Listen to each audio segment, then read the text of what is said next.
GSC motors corporation limited. এটা চায়নার একটা বড় সরকারি কোম্পানি।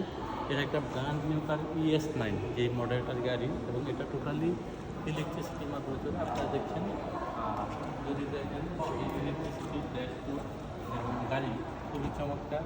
আর সবচেয়ে বড় ব্যাপার এই যে এখানে দেখেন চার্জার আছে, যে চার্জারের মাধ্যমে এই গাড়িটা একবার চার্জ করলে 1030 কিলোমিটার যায়।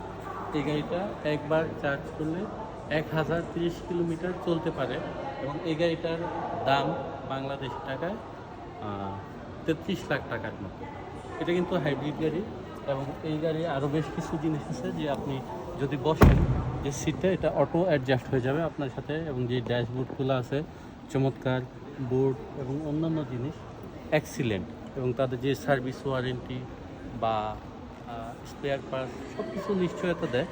কিন্তু এটা খুব আশ্চর্যের বিষয় যে একবার ফুল চার্জ করলে এটা 1030 কিলোমিটার ভ্রমণ করতে পারবেন, যেটা বাংলাদেশের প্রেক্ষাপটে যদি আপনি একবার চার্জ করেন বাংলাদেশ পুরোটাই ঘুরতে পারবেন এরকম। তো এই হিসাবে আজকে আমি এই কোম্পানি ভিজিট করতে আসলাম, ভালো লাগছে। আশা করি বাংলাদেশের সামনে যে সকল হবে ভবিষ্যৎ প্রযুক্তি, এটাতে আমরা খুব সহসায় অবদান রাখতে পারবো আশা করি। ধন্যবাদ।